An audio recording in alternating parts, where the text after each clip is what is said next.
Mythical narration: The journey of Juan the Time Weaver. In the realm of Chronoterra, an allegorical world where time flowed unpredictably and mental clarity shimmered like distant stars, lived Juan, a young seeker of wisdom. His known world was the Valley of Familiar Bells, a symbolic space echoing his life before university, structured routines, predictable days, and emotional safety. Here, academic demands were minimal, friendships came easily, and time seemed infinite.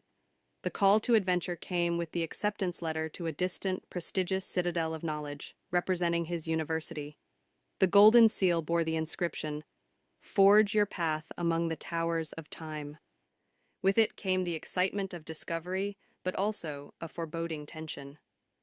Leaving behind the comfort of high school and family rhythms, Juan stepped into the fog of uncertainty. Almost immediately, the black dog appeared, a shadowy specter of anxiety and doubt. It stalked him quietly, feeding on procrastination, fear of falling behind, and overwhelming obligations.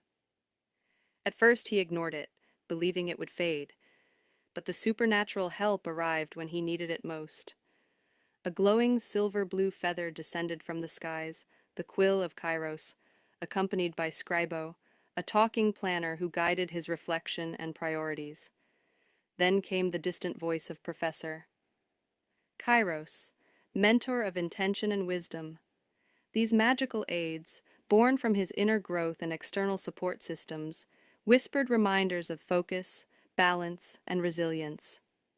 Thus began Juan's university journey, not just a path of knowledge, but one of managing emotional turmoil, academic demands, and personal transformation. The known world dissolved, and the labyrinth of Chronoterra, mirroring campus life, stretched before him. As Juan entered university, he crossed into the citadel of academia. It was nothing like the Valley of Familiar Bells. Time fractured into irregular chunks, 8 a.m. lectures, 11:59 p.m. deadlines, erratic exam schedules. The gate of timetables marked his initiation, a space where every tick of the clock came with mounting expectation. He quickly encountered the chaos of overlapping responsibilities, class projects, extracurriculars, unexpected illness, and social pressures. It was here that he realized he couldn't manage by instinct alone. Juan faced the trial of overload when 5 major assignments clashed with midterms. Attempting to tackle everything at once, he fell ill and missed important deadlines.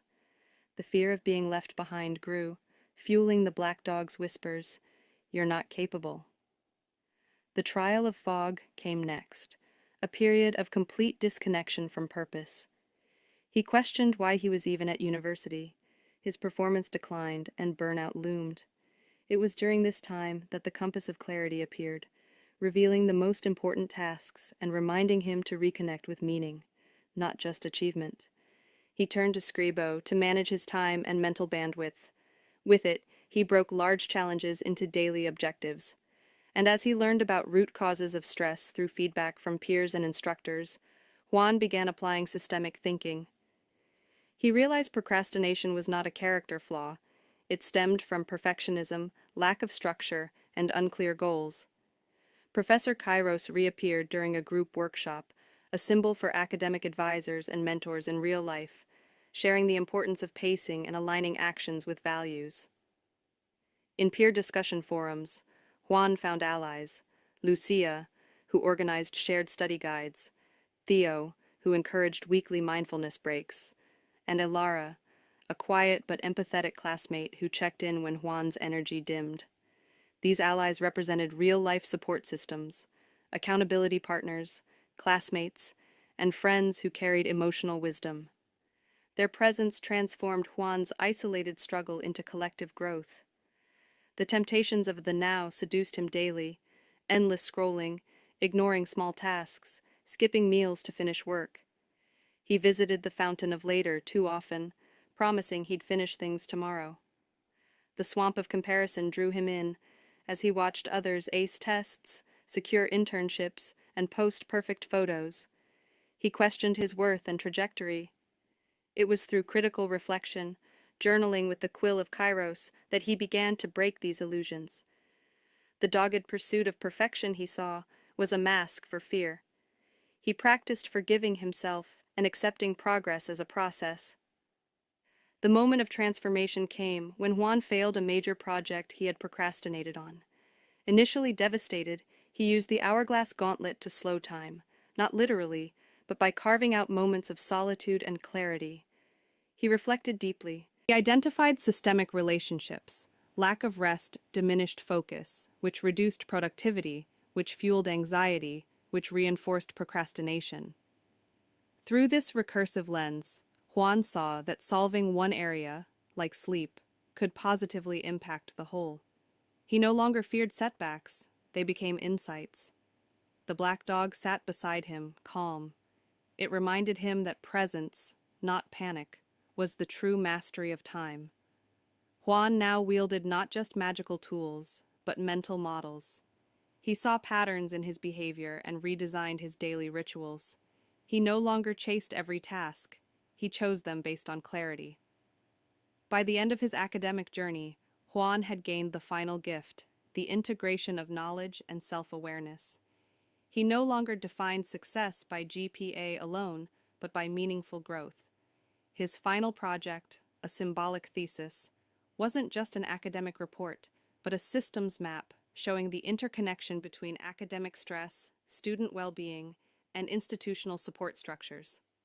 Juan could now live in both Chronoterra's chaos and the Valley of Familiar Bells.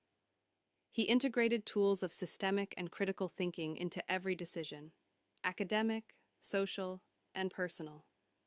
He was no longer overwhelmed by time because he understood its flow, its weight, and its value.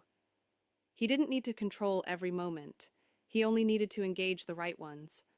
No longer shackled by fear or the myth of perfection, Juan walked with grace. He honored intensity but embraced rest.